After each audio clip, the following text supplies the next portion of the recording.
SMS, Internet et réseaux sociaux. C'est évidemment une victoire de la droite et de son actuel champion, Nicolas Sarkozy. Les questions se posent en revanche pour le Front National et Marine Le Pen, bloquée par le système des alliances et des seconds tours à 50%. Reste le Parti Socialiste qui subit une sévère défaite en dépit de l'engagement du Premier ministre. En un demi-quinquennat, François Hollande perd plus de départements que François Mitterrand en 2 septennats. Nous avons intitulé cette émission « Sarkozy gagne, Valls continue » et voici les invités qui ont accepté de participer à ce C'est dans l'air en direct. Christophe Barbier, directeur de la rédaction de l'Express. En une de votre journal cette semaine, la gauche en ruine. Roland Quérollet, politologue, directeur du Centre d'études et d'analyse, le CETAN.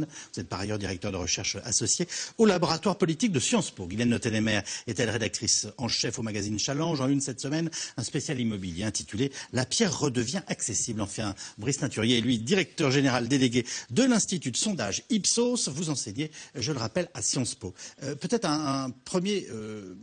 une première réaction. Le Premier ministre nous dit on ne change rien, pas de remaniement. Combien de temps ça peut durer après une défaite électorale aussi sévère? Ils ne peuvent pas attendre 6 mois sans toucher à rien.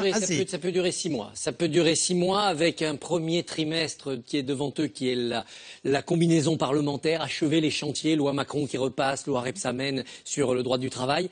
Ensuite, le Congrès, sur cette base-là, c'est-à-dire on va au bout de cette logique amorcée en début 2014, la logique du pacte de responsabilité, et puis 3 mois à la rentrée, septembre, octobre, novembre, pour moissonner les résultats. Si résultat il y a, Hollande a un bon moment, c'est la COP21, tous les chefs d'État et de gouvernement venant à Paris pour célébrer la planète qu'on va sauver, et Valls aura un bon moment, des élections régionales, sur la foi de bons résultats qui arrivent. Des bons résultats, c'est simplement la baisse du chômage en août, septembre, octobre, novembre. Voilà. Pour pouvoir aller au régional avec ce bon tableau de bord. Si ça ne se passe pas comme ça, Hollande va être quand même un petit peu gêné aux entournures en fin d'année 2015 et Valls risque d'avoir à assumer un désastre supplémentaire au régional. Il y a 6 mois pour que ce duo-là fasse ses ultimes preuves. Ça peut tenir 6 mois après une pareille défaite ? Je crois qu'il faut bien. Je partage l'analyse de Christophe. Je crois que François Hollande et Manuel Valls, d'abord, pensent qu'il n'y a pas d'autre politique possible à mener que celle qu'ils mènent. Et ils ne voient pas dans les propositions des frondeurs ou de leurs alliés récalcitrants de gauche de propositions qui puissent marcher. Ils ne voient pas dans l'opinion de gauche, que ce soit dans les sondages ou dans les urnes, de demande pour une politique plus à gauche, et ils sont persuadés de surcroît que leur politique va finir par produire des résultats, et notamment des résultats sur l'emploi. Et dans ces conditions, il faut tenir, il faut se dire, voilà, on est dans une politique qu'on va encore mieux essayer de faire passer et qui va un jour prouver qu'elle a du succès. Donc je crois que ça n'empêchera pas ici ou là des signes adressés aux plus dissipés de la majorité. Oui. On peut d'ailleurs avoir un petit remaniement qui précède le grand remaniement. Je crois que c'est devenu très difficile de ne pas avoir d'écologistes dans le gouvernement, alors que l'écologie devient un axe de la politique de François Hollande, et alors qu'il fait de la conférence climat à Paris un événement extrêmement important. Donc ce serait probablement utile que quelques écologistes participent à la définition de cette politique. Là, je viens de les voir sortir de leur rendez-vous politique. J'ai pas compris un mot de ce qu'ils disaient. C'est-à-dire que je vous parle des écologistes. C'est-à-dire que visiblement, en tout cas, on n'est pas reparti pour une grande alliance ni un contrat de gouvernement. Hein. Non, les éventuelles alliances solides, etc., je pense comme Christophe, il faudra attendre quelques mois. Il faudra qu'on sache si oui ou non il y a une chance que les prochaines échéances électorales, les uns et les autres aient intérêt ou pas à les jouer avec le PS, quoi. Pour le moment, ils sont trop divisés, les écologistes, en leur sein, pour pouvoir prendre une décision de ce genre. Donc tout ça va se faire progressivement et je crois que là, il va falloir que François Hollande montre son grand talent politique d'amateur de synthèse difficile à faire, parce qu'il n'a pas la possibilité de bouger beaucoup sur le fond, mais il lui faut en même temps essayer de convaincre que c'est cette politique-là qui va marcher. La droite ramasse les 2/3 des départements. Le Front National, qui n'a aucun département, fait quand même 22% des voix, c'est pas rien du tout. Vous pensez, vous, qu'on peut faire tenir le pays en disant, alors vous allez voir, on va avoir une très belle conférence climat, ça va vous passionner, on va changer l'avenir de l'humanité? C'est les délices de la Ve République. Voilà. Nous avons une monarchie républicaine et tant que le monarque est là, tant qu'il n'est pas déchu, il peut gouverner, il a tous les moyens de le faire, il a tous les instruments pour le faire. Maintenant, la question c'est... S'il n'y a pas de révolution. Hein. Oui, la question maintenant c'est à quel niveau, au-dessous du niveau de la mer, il atterrit avant l'élection de 2017. Moi, je trouve, effectivement, comme le dit Roland Quérol, François Hollande voulait enjamber cette élection. Il ne voulait pas en tenir compte, il l'a dit avant, il a répété, il a beaucoup consulté, il a rencontré beaucoup de monde, et ce qu'il disait aux gens, c'est bon, perdre une élection locale, quand on est au pouvoir, finalement, c'est assez banal. C'est arrivé à tout le monde depuis pratiquement le début de la Là, il les enchaîne, c'est la quatrième. Et la grosse différence avec la municipale, c'est qu'au moment des municipales, vous vous souvenez, il y avait beaucoup de couacs gouvernementaux. Oui. Ça ne marchait pas très bien, c'était le début du quinquennat, il y avait des ministres qui n'étaient pas tout à fait au point, Jean-Marc Ayrault ne savait peut-être pas forcément bien les tenir, là c'est tenu. Et puis la différence par exemple avec 92, qui a été une défaite cantonale énorme, oui. C'est qu'on avait une Édith Cresson qui ne tenait pas le gouvernement. Là, on a un Manuel Valls qui tient le gouvernement, qui rassure. Je ne crois pas qu'il y ait une révolution demain dans la rue. Les gens savent très bien qu'on est dans une situation économique difficile. Ils sont pas contents. Ils ont envoyé un message. On n'est pas contents. Avec un Nicolas Sarkozy qui va nous dire tous les jours, regardez, il méprise les électeurs, il ne tient pas compte du message. La droite, elle a eu une belle victoire, mais il n'y a pas non plus un délire d'enthousiasme. Il y a encore beaucoup de questions qui se posent à l'UMP. Qui, quand, comment, sur quelle ligne, avec quel programme? Est-ce qu'on a vraiment envie de Nicolas Sarkozy? Il y a encore beaucoup de questions qui se posent à l'UMP. Je pense, moi je l'ai écrit dès le premier tour, que pour François Hollande, c'est très mal parti. J'ai même dit que c'était fini, parce que quand on voit que jamais un sortant n'a été réélu et qu'en plus, toutes les élections locales perdues annoncent une présidentielle perdue, je ne vois pas comment il peut s'en sortir. Mais enfin, il y a des miracles en politique. Quel est le fait marquant? Qu'est-ce qu'il faut retenir, si on doit en prendre un seul? Là, ce qu'il faut retenir, je pense, alors sur le résultat, au-delà de la victoire de l'UMP, c'est quand même ce qui s'est passé avec le Front National. Parce que le Front National a canné d'une certaine façon. Il est présent, il a 31 victoires dans des cantons. Ça veut dire, en gros, sur l'ensemble des cantons, il va avoir 1,5% de victoire. Il avait fait 25% au premier tour, et là où il était présent, il fait 35,5% au second tour. Donc il y a quand même un potentiel de voix qui est gigantesque, qui se casse sur la réalité, vous l'avez dit en introduction, du mode de scrutin. Des alliances et du mode de scrutin. Voilà, mais pas que. Il y a quelque chose qui a fondamentalement bougé, et ça me paraît extrêmement important dans l'entre-deux tours. C'est le comportement des électeurs de l'UMP. Avant le premier tour, il nous disait favorable à des alliances locales avec le Front National. Avant le premier tour, il nous disait ni, etc. Dans tout ce qu'on a pu observer, ça a bougé. Aujourd'hui, on a des sympathisants UMP qui sont majoritairement opposés, et à plus de 60% à des alliances avec le Front National. Et dans les matrices de report, ce qu'on a pu observer, c'est qu'ils n'ont pas fait le nini. Ils sont allés voter. Et notamment quand il y avait des duels gauche et FN, ils sont allés voter, ils ont voté plus pour la gauche et nettement plus pour la gauche que pour le FN. On n'avait pas ça auparavant. Donc, ça, c'est du sondage sorti des urnes, excusez-moi. C'est mieux que ça, si je puis dire. Oui. Ce sont les matrices qui sont issues des modèles d'estimation. Donc c'est quelque chose qui est beaucoup plus solide encore que du sondage, si je puis dire. Et c'est corroboré aussi par notre enquête qui nous montre quoi? Que les Français, à l'issue du premier tour, ils ont tout simplement compris qu'il y avait une dynamique FN qui était une dynamique importante et maintenant elle les inquiète. Et les sympathisants UMP... Notamment à droite. Notamment à droite. À gauche, c'était déjà intériorisé. Oui, bien sûr. Mais le fait nouveau, c'est à droite. On le voit dans les enquêtes, on le voit dans le résultat. Et pour le coup, ça a énormément de conséquences sur la suite, parce que ça veut dire que finalement, c'est la ligne Juppé qui, quelque part, l'a emporté, puisque ces électeurs-là sont allés voter, et plutôt plus à gauche qu'à droite. Et ils se sont mobilisés aussi, c'est-à-dire que ce qu'on voit en termes d'abstention, c'est que là où il y avait du FN, que ce soit un duel ou une triangulaire, l'abstention était moindre que dans les duels gauche-droite. Vous me dites que la liste Juppé l'a emporté, sauf qu'il est totalement isolé en Gironde et que pour l'instant, excusez-moi, mais c'est Nicolas Sarkozy qui signe des contrats de gouvernement, si je puis dire, avec les centristes, c'est le paradoxe, en étant d'accord, on va pas dire sur rien, mais pas forcément sur grand-chose. C'est le paradoxe et le charme de la politique, c'est que le comportement effectif des électeurs, il est plutôt proche de ce qu'avait indiqué Alain Juppé. Et puis la réalité ensuite politique et médiatique n'est pas celle-là, et c'est plutôt Nicolas Sarkozy là qui potentiellement peut engranger. Mais cette modification du corps électoral, ça me paraît être l'enseignement, enfin pas le plus fondamental, mais un point extrêmement important qui a bougé entre avant le premier tour et ce qu'on a vu au second tour. On va détailler tout ça et commencer par revenir sur les deux hommes que je citais en début d'émission, Nicolas Sarkozy et Manuel Valls. Ils ont l'un et l'autre animé très largement ces départementales notamment par leurs affrontements. Hier soir, le contraste était saisissant entre un chef de la droite fort de sa première victoire électorale et un Premier ministre reconnaissant la défaite de son camp. Le chef de gouvernement explique que les Français ont dit leur colère et le manque de résultats. Nicolas Sarkozy affirme que les Français ont sanctionné mensonges et impuissance. Laurence Aïda Diop. Mes chers compatriotes, ce soir, la droite républicaine et le centre ont nettement remporté les élections départementales.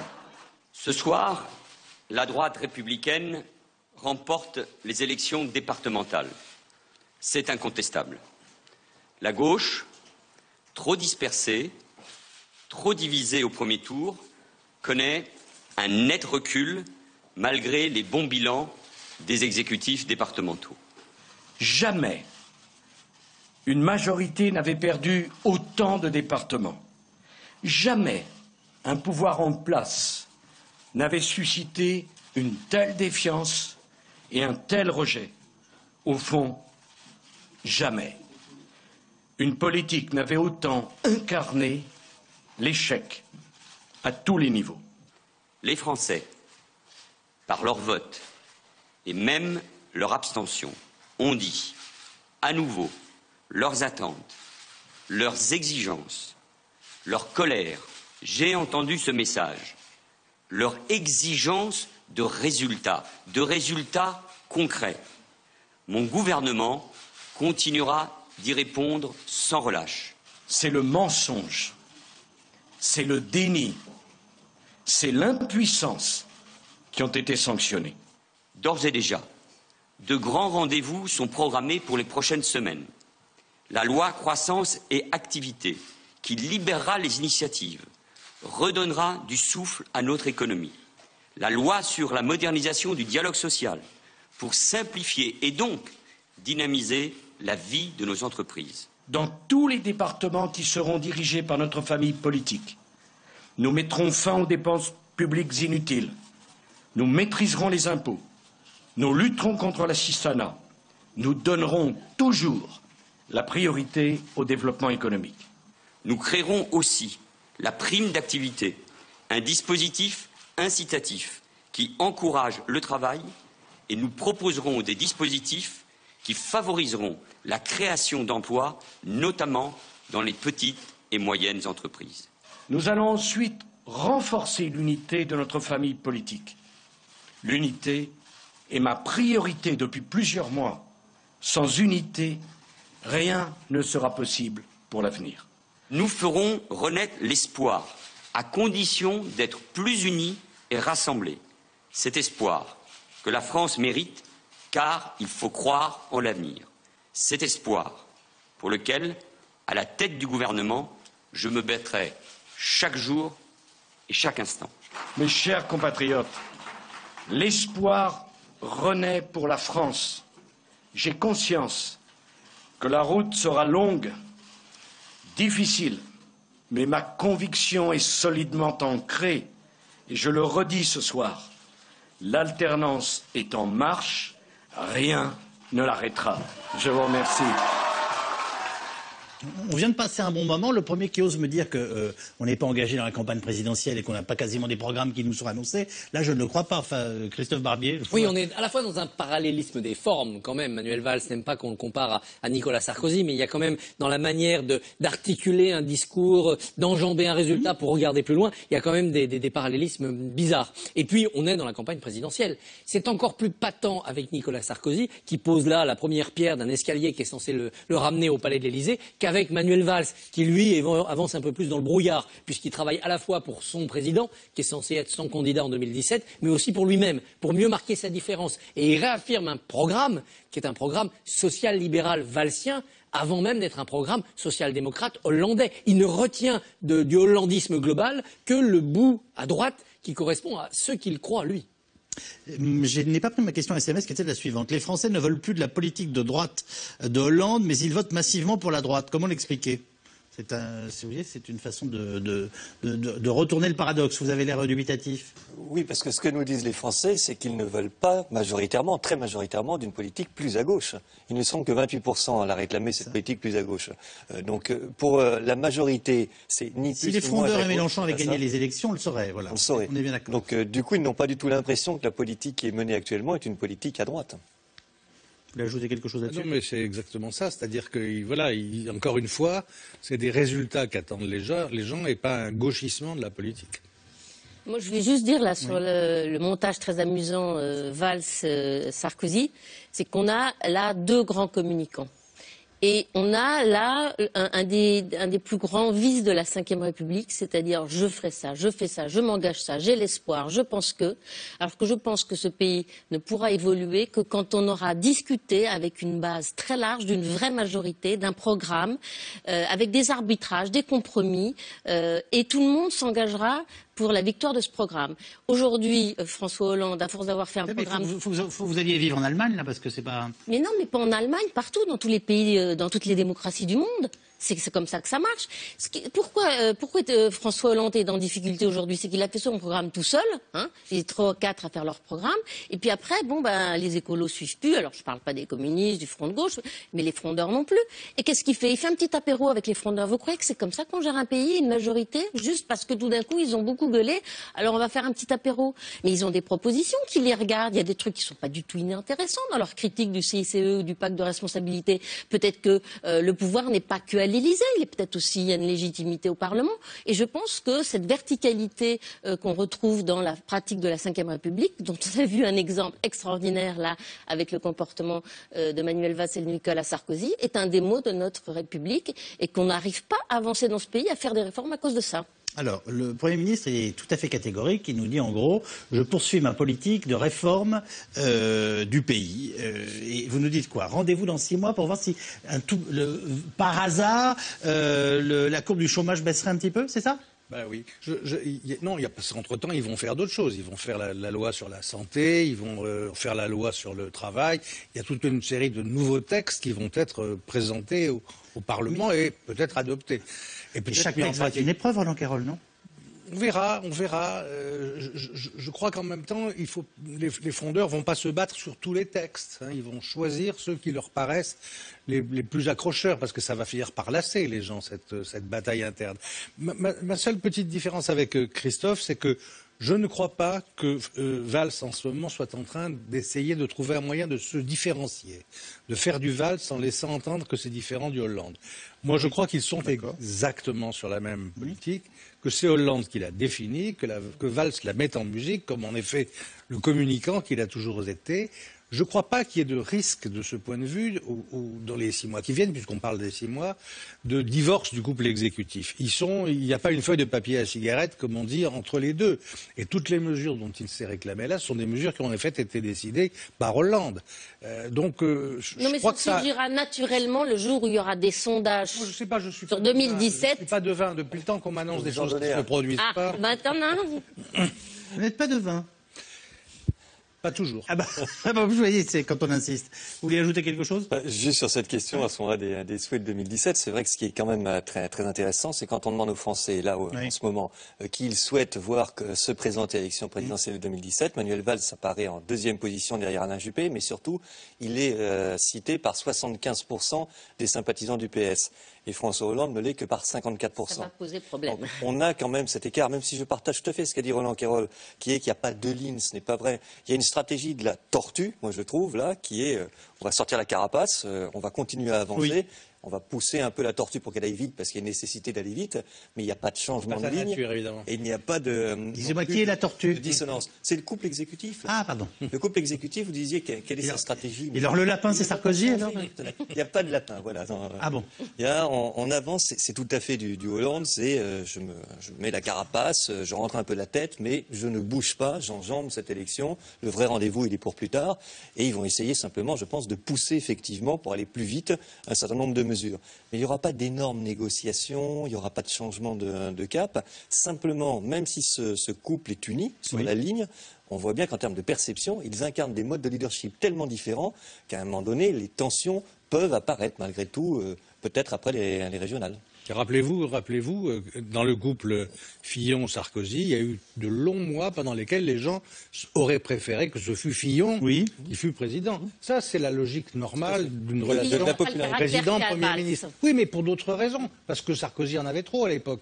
C'est toujours comme ça que les gens se font une image d'un Premier ministre qui a toujours des vertus et des mérites que l'autre n'aurait pas. Mais Fillon a commis une erreur que Valls ne commettra peut-être pas, c'est que Fillon est resté pendant les 5 ans, il est allé jusqu'au bout. Pas de faire les 5 ans. Non, mais est-ce qu'il va aller jusqu'au bout? Est-ce que Valls va aller jusqu'au bout? Pour l'instant, il met en musique du Hollande, c'est vrai, mais il met en valeur le Valls dans le Hollande. Il met en valeur ce qu'il y a de plus social-libéral dans la politique de François Hollande. Et quand il voit ces sondages, il sait bien qu'à un moment donné, Valls, soit il a des résultats, et il peut dire, vous voyez, Hollande avait raison sur le fond, mais c'est moi qui ai réussi à faire avancer quand même la machine. Non, s'il y a des résultats, c'est le patron. Oui, très bien, mais il pourra dire, regardez, pour l'avenir, je suis là, j'ai quand même été le meilleur adjoint du patron. Le patron sera candidat et peut-être réélu s'il y a des résultats. Mais Valls prendra date pour un avenir plus lointain. S'il n'y a pas de résultats, Valls devra partir. Il devra quitter le pouvoir pour pas être englouti par le tourbillon du désastre Hollande. Il y a quelque chose qui m'alarme, voire m'inquiète dans vos commentaires, c'est que on a l'impression que, alors on est à la salle d'opération, il y a un grand malade, un grand corps malade qui s'appelle la France, et on est en train de dire, écoutez, on va remettre une petite dose, ça va nous pousser jusqu'à 6 mois, puis là on verra un petit peu ce qu'on fait. Honnêtement, je me demande si c'est bien raisonnable. C'est pas ça. C'est pas ça. La France, elle est en effet un corps malade à qui il faut administrer des médecines, puisque elle manque de compétitivité, elle manque de croissance et elle manque d'emploi. Voilà. Bon. Et le rôle d'un État, c'est d'essayer de faire en sorte que ces maux disparaissent. Normalement. Il est engagé dans une politique. Depuis, certains diront le début du quinquennat de Hollande, d'autres diront depuis décembre 1914 et l'affirmation d'une politique beaucoup plus social-démocrate. Décembre 2014. 2014. En 1914. Pardon. 2014. Mais en tout cas, il y a une ligne. Et changer les choses pour la croissance, l'emploi, la compétitivité, c'est pas du coup de la baguette magique ou du petit sparadrap qu'on ajoute après la blessure. C'est un long travail. Ils sont persuadés que leurs opérations, pacte de compétitivité venant après le CICE, etc., finira par produire ses effets. Ils croient même commencer à les voir venir. Et on peut l'écouter, cette petite musique de chambre. Vous comprenez ce que je veux dire? Moi, je me souviens très bien, les 2 dernières années du quinquennat de Nicolas Sarkozy, à chaque fois qu'il annonçait quelque chose, on disait, on l'écoute plus, on n'arrive plus à l'entendre. Ça n'imprime pas. Là, à la lumière de la nouvelle baffe électorale, je le répète, 4e qu'ils viennent de recevoir, on peut encore entendre le Premier ministre nous dire, et je vais maintenir mon projet, etc., etc. Je n'en sais rien, on va voir, mais je ne vois pas quelle autre musique ils peuvent jouer. Guylaine Notez-les-Mers. Moi, je trouve que les Français sont toujours assez intelligents dans leur vote. Parce que là, qu'est-ce qu'on a vu? Ils savent très bien que finalement, ce qui s'est passé sous Nicolas Sarkozy n'a pas été extraordinaire en termes de résultats. Bon, il y a eu la crise de 2008, mais enfin, c'était très en deçà des attentes quand ils ont élu cette espèce de Kennedy à la française qui allait libérer les énergies en France et qui a finalement fait peu de très grandes réformes structurelles. Ils savent très bien que François Hollande fait le moins pire de ce qu'on peut attendre d'une gauche française aujourd'hui, qui n'a toujours pas fait vraiment son bas de Godesberg vraiment frontal en congrès, etc. Et comment ils ont exprimé leur mécontentement? En votant FN. Mais ce vote FN est un vote purement protestataire, puisque quand il s'agit du passage à l'acte, c'est-à-dire de donner les clés de la maison, ils ne le font pas. Exactement comme ça s'est passé avec le Parti communiste français pendant plus de décennies, jusqu'à ce que le Parti communiste français finisse par abandonner le stalinisme pur et dur et que François Mitterrand ait l'audace de leur tendre la main. Donc, on a aujourd'hui des Français qui savent très bien qu'entre le PS d'aujourd'hui et l'UMP aujourd'hui, il faut pousser les feux, les pousser dans le retranchement pour qu'enfin qu'il y ait un peu d'audace et qu'ils prennent des risques. Voilà. Simplement, ça ne se fait pas à l'occasion d'une cantonale. C'est toujours repoussé à la présidentielle. Donc on va encore vivre 2 ans à attendre avec des surenchères, des programmes bricolés, etc. Mais ce n'est pas à l'occasion d'une cantonale qu'on va refaire la ligne politique de la France. Brice Teinturier. Moi, j'ai le sentiment qu'à chaque élection intermédiaire, pardonnez-moi l'expression, on nous refait le sketch de est-ce qu'il va y avoir une inflexion, pas d'inflexion, etc. Et en réalité, il n'y en a quasiment jamais. On est marqué par 83, les municipales de 83, où là, il y a eu un vrai changement de ligne.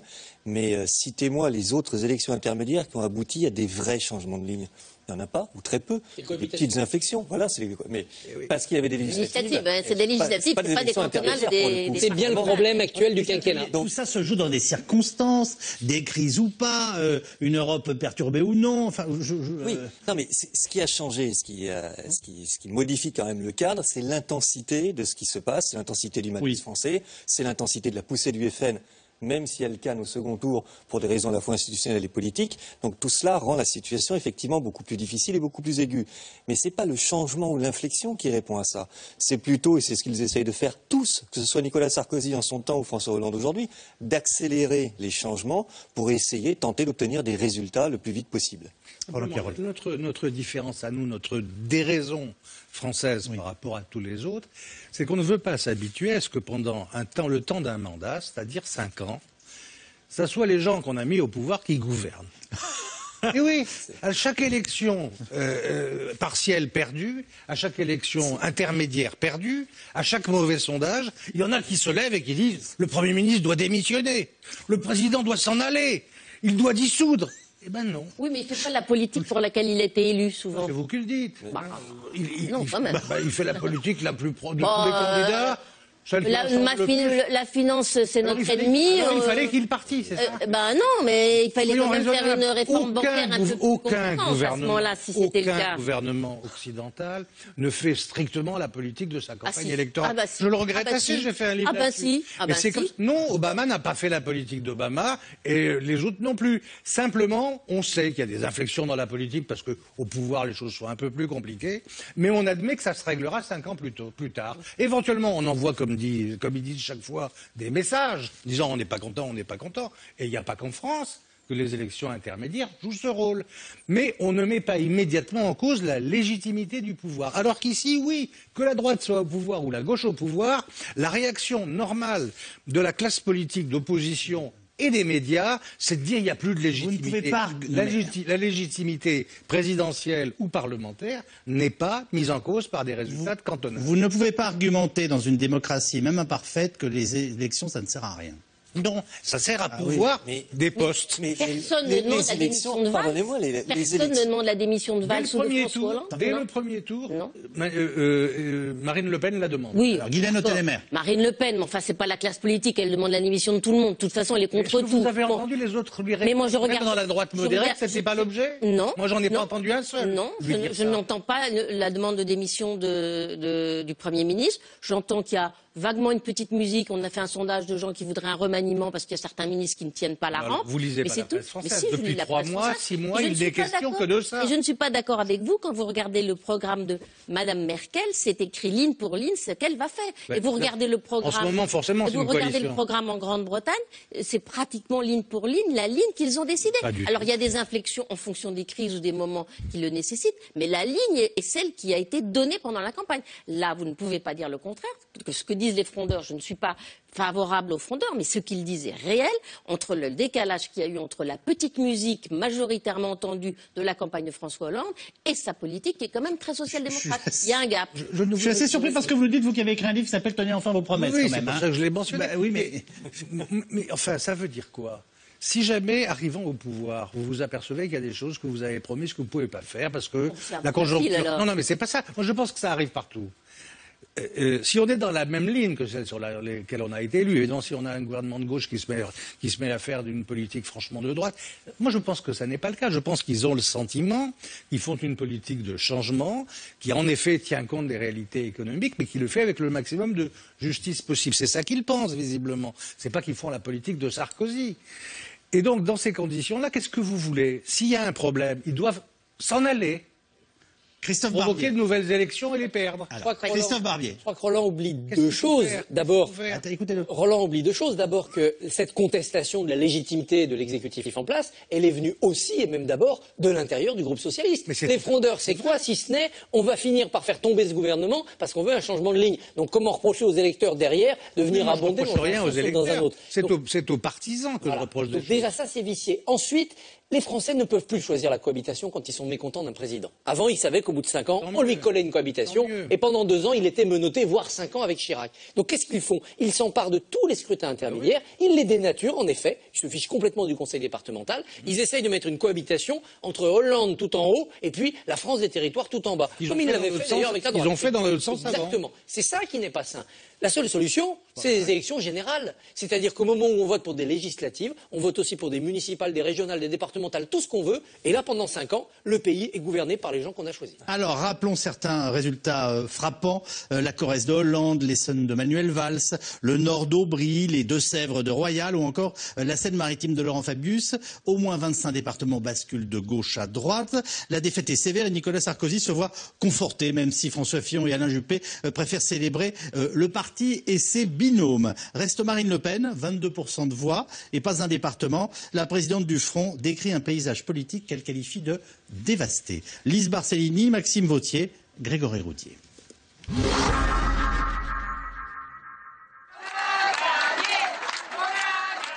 Accueil triomphal pour Nicolas Sarkozy hier soir au siège de l'UMP.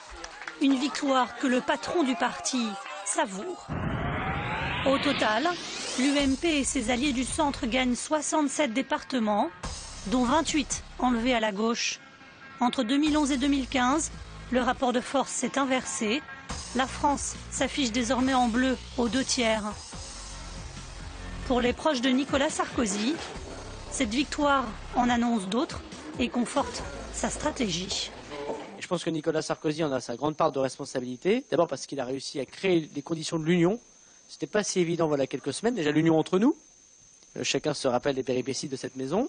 Et ce rassemblement, c'est la condition de la réussite pour ces élections départementales. Pour que l'UMP puisse construire un projet, et il y travaille beaucoup, pour que demain nous gagnions les élections régionales et qu'après-demain nous ayons une primaire réussie et un seul candidat à l'élection présidentielle. Mais d'ici 2017, pas question pour les rivaux de Nicolas Sarkozy de lui laisser seul endosser la victoire. Écoutez, c'est un coup de tonnerre pour la gauche qui voit une nouvelle fois, après les élections municipales, sa politique condamnée par les Français. C'est une condamnation d'une extrême sévérité qui doit conduire le président de la République à changer radicalement de politique. C'est par ailleurs une très belle victoire pour l'UMP et ses alliés. D'abord la victoire de nos candidats qui ont tous fait campagne avec enthousiasme et détermination jusqu'au dernier moment et j'ai été en soutenir beaucoup. La victoire ensuite de l'unité de l'UMP autour de son président et de ses équipes dirigeantes. Et puis la victoire de la stratégie d'alliance de l'UMP, de l'UDI et du MoDem, puisque, vous l'avez vu, presque partout, toutes les forces de la droite et du centre s'étaient présentées unies face à une gauche qui était, elle, profondément divisée. Pourtant, pas de basculement de l'Aquitaine, qui reste à gauche, mais 28 départements basculent à droite. Parmi eux, des fiefs emblématiques, la Corrèze de François Hollande, l'Essonne de Manuel Valls, le Nord de Martine Aubry, les Deux-Sèvres de Ségolène Royal, ou encore la Seine-Maritime de Laurent Fabius. À noter, une seule bascule à gauche, la Lozère. Pas de quoi réchauffer le cœur des socialistes. À tous ceux qui ont fait le choix du collectif. Tout ça pour ça. Tous. Jérôme Guedj est réélu dans son canton, mais l'Essonne passe à droite. Le frondeur peine à retenir son émotion. Quel est votre sentiment ce soir ? Pas de bol, la prochaine élection, c'est l'élection présidentielle. On veut quoi? Que le candidat de gauche soit éliminé au premier tour? Non. Alors dans ce cas-là, on met des choses concrètes. Le sursaut, c'est maintenant. Sinon, on crève. Donc si ça, c'est pas entendu, c'est désespérant. C'est désespérant, c'est pas entendu. J'ai les boules, pardon. Je suis désolé, je suis un peu en colère. Le Nord aussi est perdu, et ce n'est pas une surprise. Mais pour Martine Aubry, le gouvernement doit réagir et changer de politique.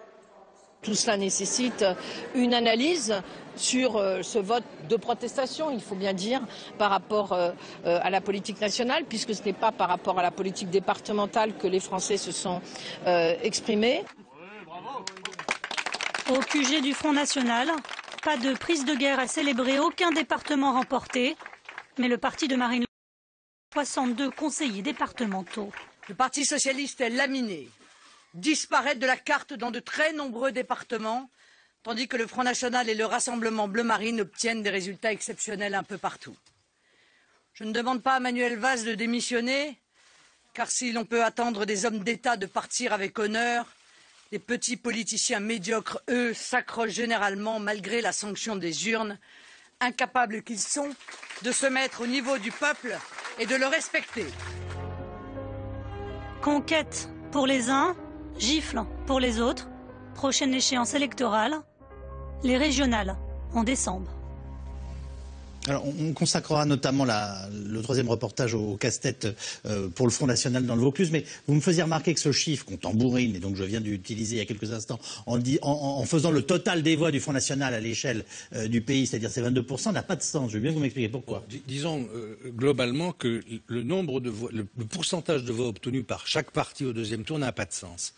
Pourquoi ? Parce qu'au premier tour, on peut compter les voix. Vous avez un Front National qui est d'ailleurs pas à 22, mais à 25,2, et là, ça a un sens. Il a fait 25,2 sur l'ensemble du pays. Oui. Au second tour, il y a beaucoup de départements dans lesquels on n'est pas du tout. Du tout. On est éliminé de la compétition. Compris. D'autres où on est. Dans certains, on est soutenu par un autre parti. Dans d'autres, on est tout seul. Additionner tout ça, c'est vraiment additionner la viande et les légumes. Ça n'a aucun sens. Ce qui compte au premier tour, c'est les voix.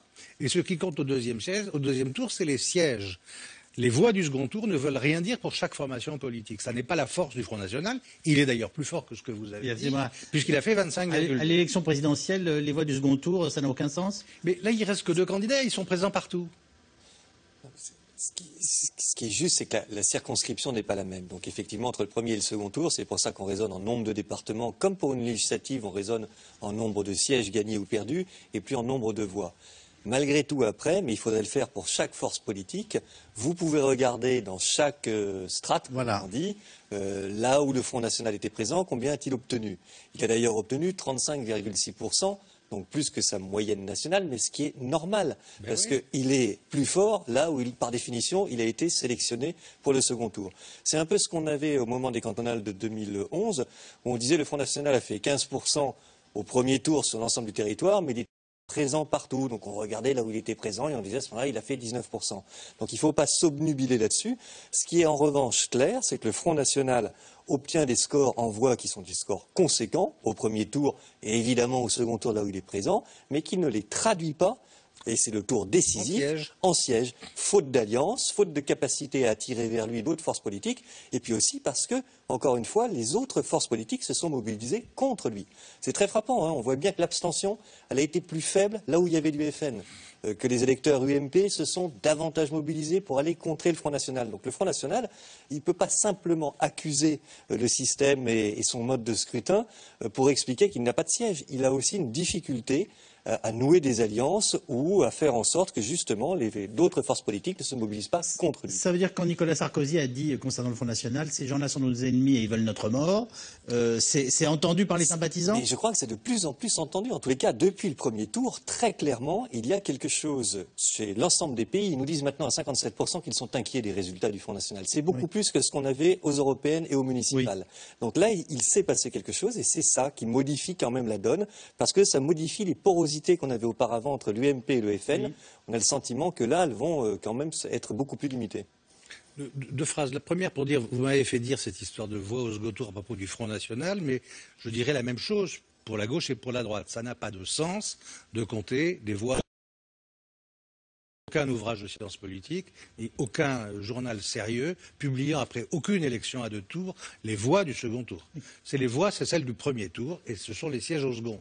Et les reports de voix. Mais ça, c'est beaucoup plus compliqué que de donner un chiffre national. Deuxième chose, je suis de ceux qui pensent que ceux qui ont le plus changé ou qui sont le plus en train de changer, ce sont les dirigeants de la droite. À part dans les sondages où ils ont affirmé des choses, les électeurs du front de droite, on veut voter Front National, etc. En général, on n'a pas un raz-de-marée de la droite vers le Front National dans les seconds tours d'élection en France. Au contraire, c'est le nini et le fait que beaucoup de dirigeants de droite se soient rués vers les thèmes du Front National qui fait que dans les sondages, on a eu cette porosité. Mais dans la réalité des urnes, il n'y a jamais eu cette espèce de « allez, allons-y, on est de la même famille ». Faisons attention à cela. Je passe au cas d'Alain Juppé qui est évoqué dans le reportage avec cette question de téléspectateurs. La défaite de la droite en Gironde et plus largement en Aquitaine met-elle en danger les ambitions d'Alain Juppé sur le plan national ? Oui, incontestablement, le modèle sud-ouest pour la droite, c'est-à-dire la recherche d'une modération, d'un humanisme, n'a pas affaibli la gauche et n'a pas empêché la percée d'un FN rural. C'est surtout sensible, par exemple, en Haute-Garonne. Donc, en effet, ça pose une équation compliquée pour Alain Juppé. On a l'impression, nationalement, que sa ligne, plutôt PS que Front National, nous n'avons rien à voir avec ces gens-là, méfions-nous d'une droite trop droitière, l'emporte. Psychologiquement, philosophiquement, mais dans les urnes, ce n'est pas le cocktail gagnant. Et Nicolas Sarkozy a beau jeu, et d'ailleurs il l'a fait dès le soir du premier tour, de se pencher sur les résultats précis de ses éventuels rivaux à la présidentielle, à la primaire, notamment Alain Juppé, pour voir que ce n'est pas ça qui est dynamique. À Sciences Po, il a dit « Je continuerai sur cette ligne en toute sérénité. Si j'ai tort, je perdrai les primaires ». Oui. Il a droit dans ses bottes, comme d'habitude. Il a un espoir à la primaire de voir se mobiliser pour lui une grande partie du centre et peut-être un petit bout de la gauche qui se dira on ne sait jamais, si c'est un second tour UMP Marine Le Pen, il faut que le candidat UMP soit compatible avec nos valeurs. Donc il ne faut pas que ça soit Sarkozy, il faut qu'on aille qualifier Juppé, comme ça si on le retrouve, nous électeurs du centre et de gauche, au deuxième tour, on pourra voter pour lui, ça ne nous fera pas trop peur. Alors est-ce que ce sont des manœuvres, est-ce que c'est du billard à trois bandes que pratique un électorat dans une primaire? Ça c'est plus douteux. Il y a une chose bizarre dans le Sud-Ouest, on se demande si effectivement l'extrême droitisation n'est pas favorable à l'UMP, puisque finalement le Sud-Ouest a bien résisté, les socialistes, les modérés ont résisté, le FN n'y a pas trouvé sa place et finalement ça profite plus à la gauche qu'à la droite. Donc on se demande si la stratégie d'hystérisation de l'électorat de Nicolas Sarkozy ne lui est pas favorable. Deuxième chose, concernant Alain Juppé, en disant je garderai cette ligne et je ne changerai pas, c'est vraiment un des défauts, je trouve, et un des charmes de Alain Juppé. Là, en ce moment, lui qui ne fait pas beaucoup d'efforts pour saluer les grands barons de l'UMP, organise un certain nombre de déjeuners pour quand même un peu nouer des alliances. Et à tous les déjeuners, il termine en disant bon, je fais comme ça, et puis ça marche. Si ça marche pas, tant pis.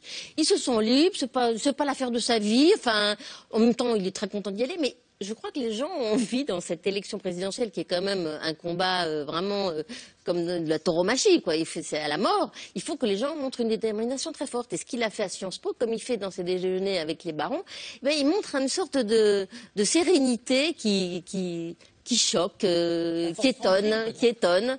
Mais d'un autre côté, mais dans Force Tranquille, il y avait force plus que tranquille. D'un autre côté, un des travers de nos, comment on dit, observateurs, commentateurs, c'est quand même, dès l'instant qu'un type sort vainqueur d'une élection locale, enfin au niveau national, on dit voilà, il est désormais incontournable, il a gagné. Vous vous rappelez, au municipal, Copé était devenu absolument incontournable à la tête de l'UMP. Cette fois-ci, c'est fait. Ils ont trouvé leur chef, ça sera Copé. Où est Copé ? Il n'y a pas longtemps quand même, hein. Il n'est plus là. Sarkozy, il a incontestablement été le vainqueur, puisqu'il a mené cette campagne, à la fois pour l'unité et pour la thématique. C'est Sarkozy qui est vainqueur. Tout ça ne nous dit rien de la façon dont se passeront les primaires en 2016.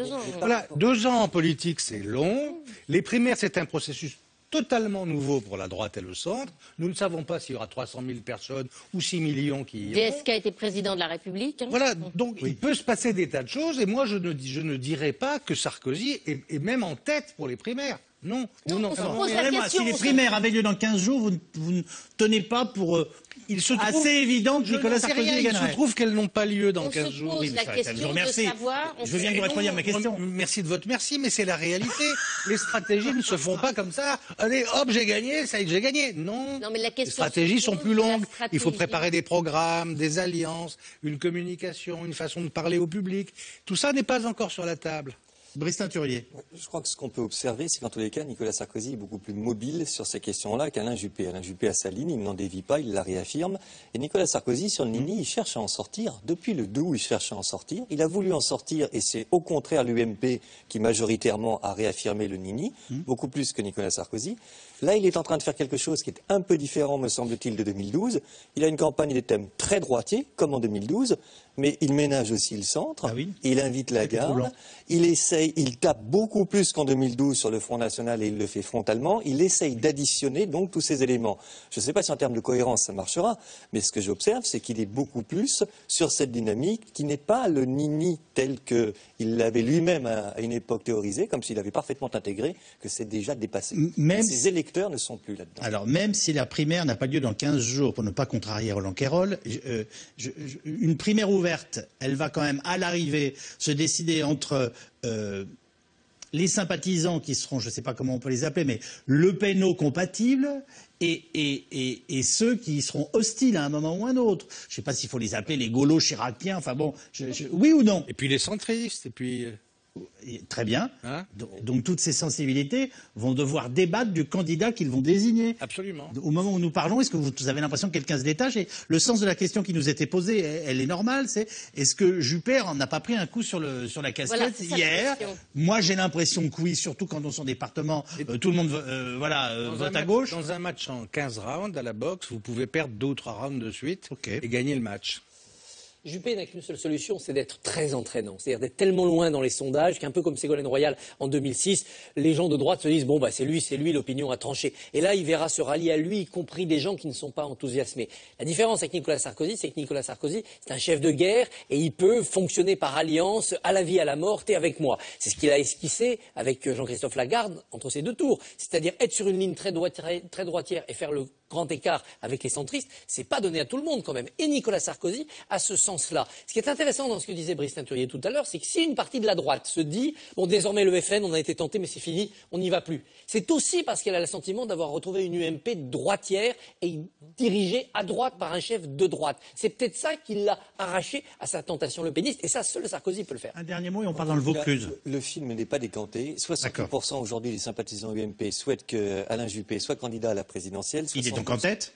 72% des sympathisants UMP souhaitent que ce soit Nicolas Sarkozy. 68-72, pardonnez-moi. 72. Donc qu'est-ce qu'on peut en déduire? C'est que dans un moment particulièrement propice à Nicolas Sarkozy, Alain Juppé n'est pas définitivement décroché, pas largué. C'est encore très, très homogène dans ce camp-là et les choses ne sont pas décantées. Et juste une dernière chose, s'il parle trop des repas de substitution, Nicolas Sarkozy peut voir décrocher quand même une grande partie de l'électorat modéré de la droite. Absolument.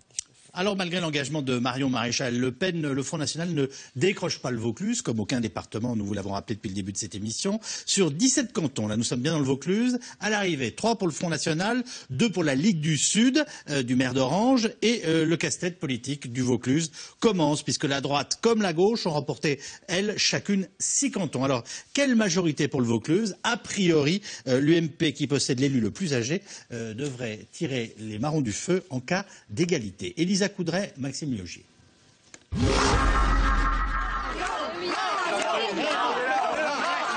De grands sourires et des acclamations. Maigre consolation pour celle qui rêvait déjà d'un triomphe.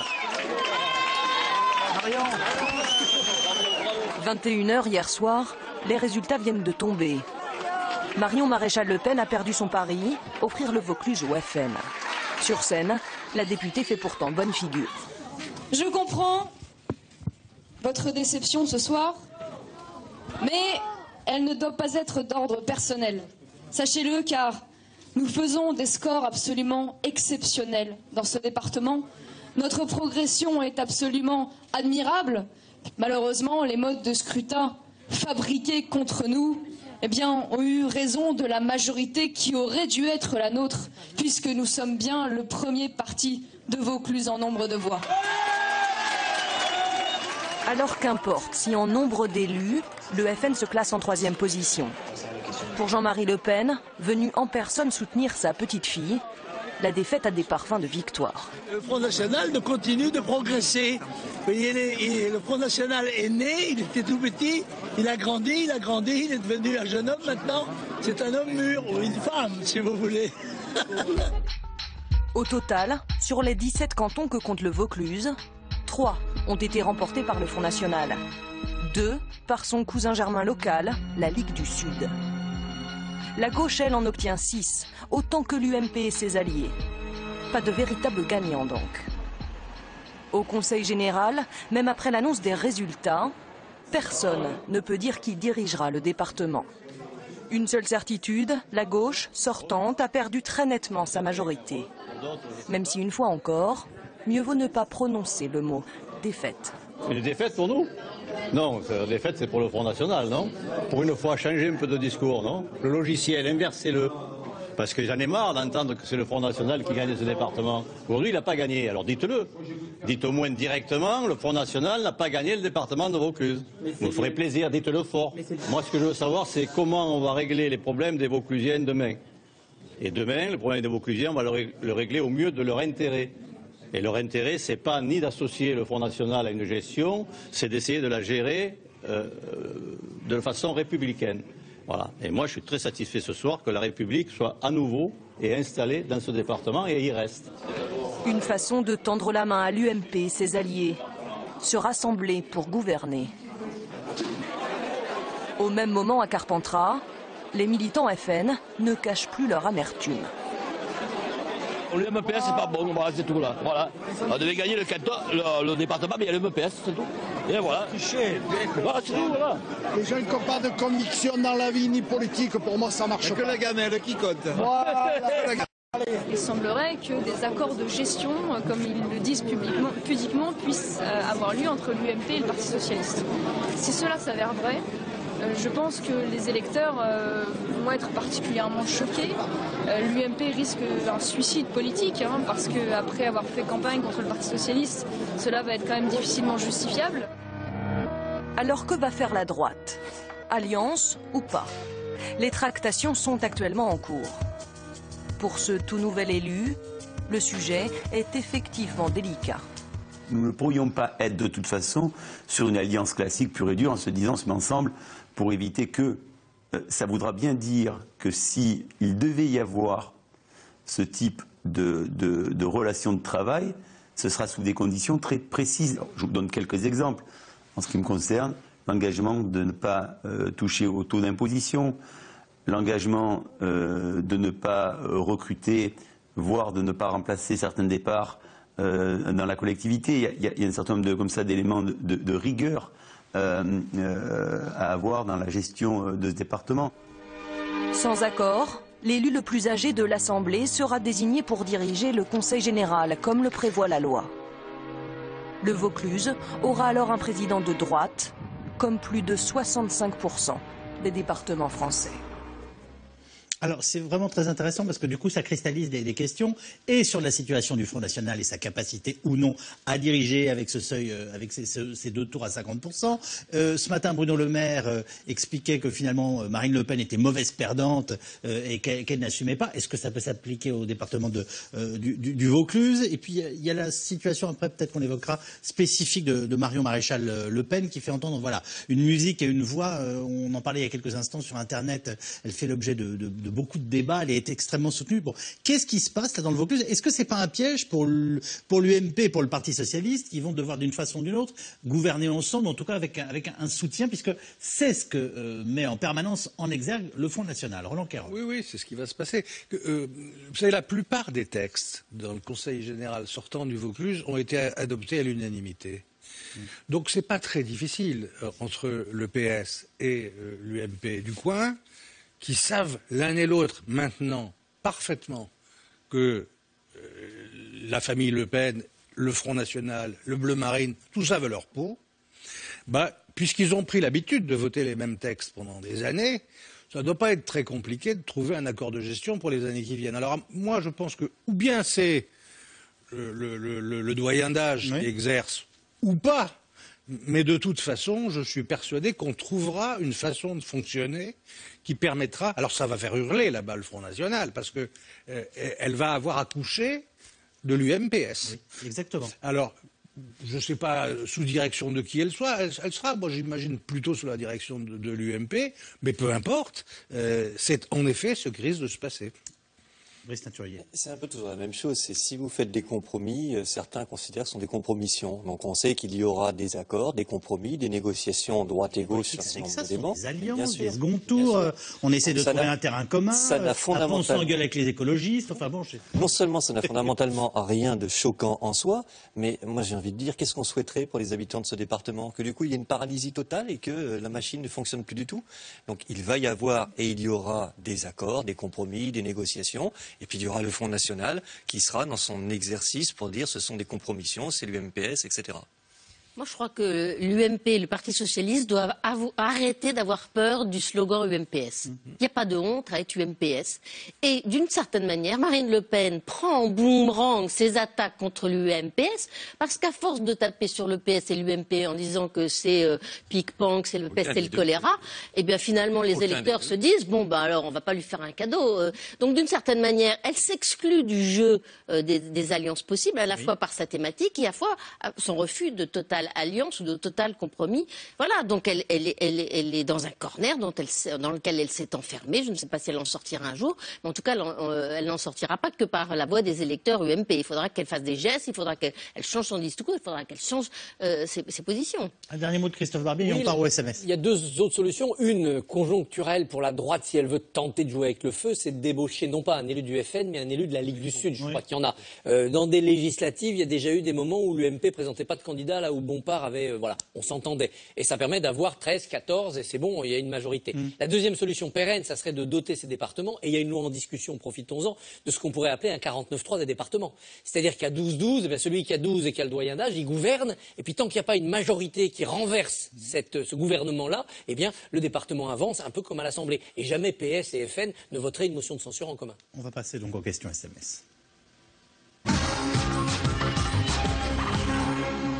Alors, quelles seront les conséquences d'un changement de majorité au Conseil départemental sur le citoyen de base? Est-ce que ça va changer la vie des Français dans leur département? Oui, bien sûr, les domaines d'intervention, que ce soit la politique des collèges ou que ce soit la politique de ce qu'on appelle le guichet social, ça peut changer d'une administration à l'autre. Et puis après, il y a toute avec l'argent de l'État, on leur confie une enveloppe, oui, mais le ils la distribuent, non, je sais pas. Oui, mais ils peuvent contrôler, ils peuvent être un peu plus tatillons dans tel ou tel domaine, avoir des actions sociales plus poussées dans d'autres. Il y a aussi tout ce qui est train de vie des départements. Il va y avoir le renouvellement de tous les fonctionnaires concernés, donc ça va quand même changer pas mal la vie. Les impôts seront l'alerte, en tout cas le premier signal qu'on verra. Ah bien sûr, d'autant que l'État est en train de serrer le kiki au département, donc il faudra bien trouver de l'argent ailleurs. Oui.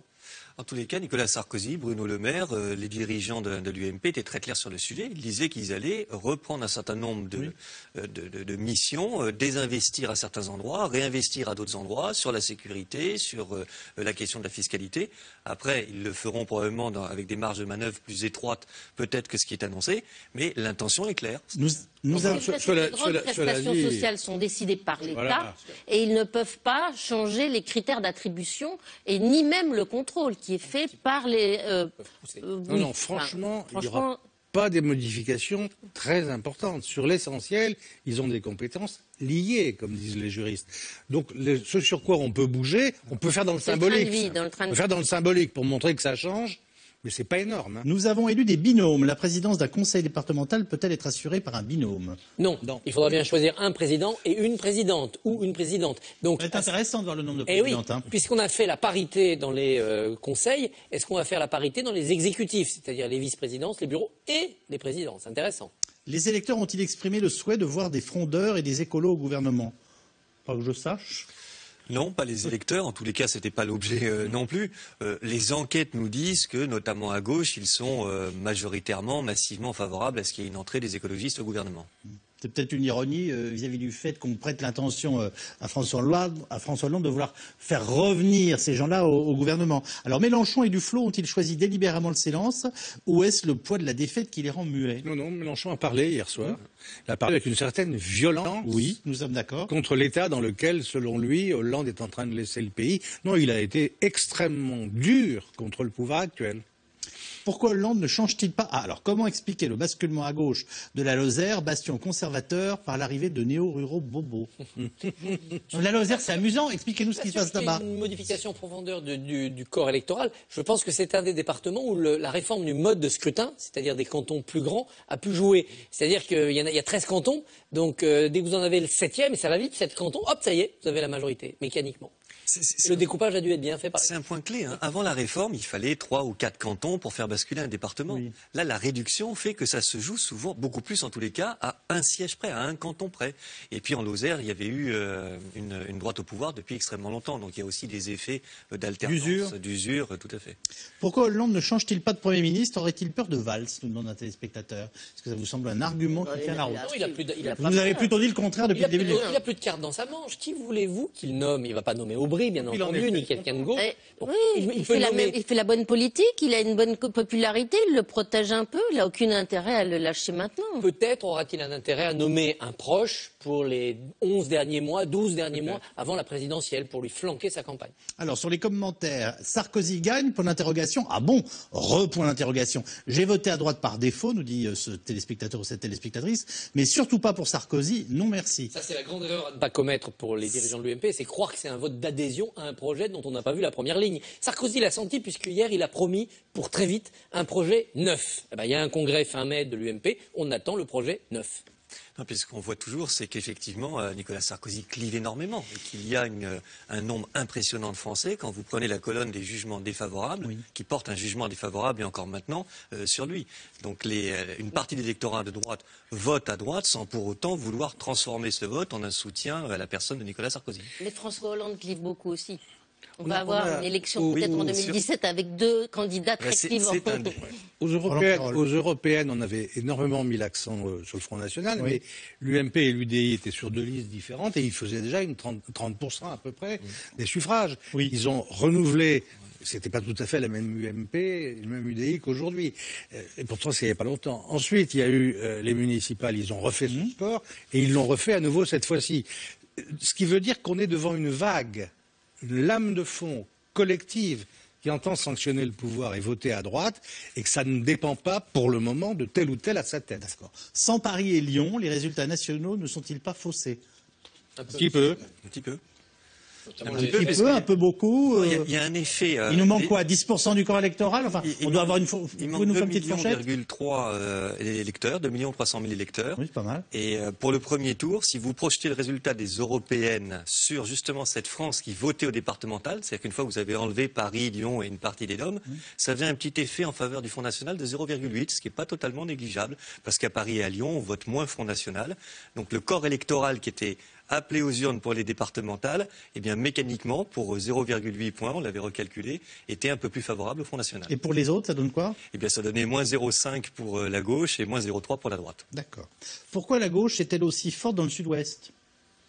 Parce qu'elle est liée à ses racines et je pense qu'elle a réussi à bâtir un cocktail dans ces régions qui est un cocktail culturel, pas seulement politique, pas seulement idéologique, mais culturel. On le voit d'ailleurs avec la composante radicale de la majorité actuelle. C'est profondément une gauche qui est infusée dans la France rurale et dans la culture locale. Il y a le canton de Gironde-Nord qui bascule au Front National, j'ai vu. Oui. Oui, mais et puis quand même, le sud-ouest n'est pas tout rural, puisque même dans Toulouse-Centre, la gauche s'est refaite. Là. Donc c'est probablement des racines culturelles, je dirais, plus politiques que seulement sociales. Ça résiste mieux dans les villes que dans les campagnes, même dans le sud-ouest.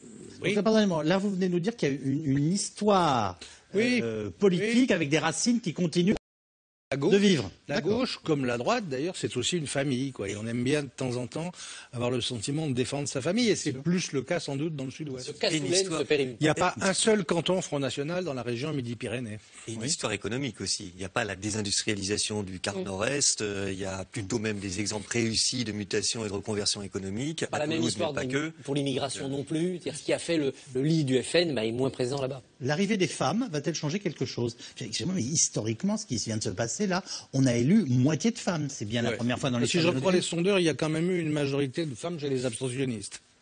Elles n'ont pas saisi au bon cette... Oui, mais chez ça, c'est la remarque humoristique, voire ironique. Mais vrai. Mais bien sûr. Le spectateur a quand même raison. C'est un scrutin, on ne l'a pas assez dit, qui a des conséquences en termes de renouvellement qui sont tout à fait massives. À la fois parce que la parité, on avait 80% de sortants qui étaient des hommes, 82% et 18% de femmes. On va se retrouver à 50-50. Et puis vous avez un renouvellement aussi de ceux qui se représentaient. Donc c'est une assemblée, ce sont des assemblées renouvelées à 65%. C'est énorme. Avec quelle majorité Manuel Valls va-t-il engager les nouvelles réformes? La loi Macron 2 pourra-t-elle être votée? 49.3. Il peut utiliser le 49.3 pour la loi Macron 2. Mais en revanche, pour la loi Rebsamen qu'il a dit hier vouloir voter avant l'été, non. La difficulté, ça sera le budget en septembre. Merci beaucoup les uns et les autres d'avoir participé à cette émission. Vous de nous avoir suivis. Ce C'est dans l'air est rediffusé ce soir à 22h25. 22h25 pour la rediffusion. On se retrouve demain. Nous serons toujours en direct. Il sera 17h45. Et auparavant, Axel de Tarlet recevra son invité comme chaque jour. À demain. Bonsoir.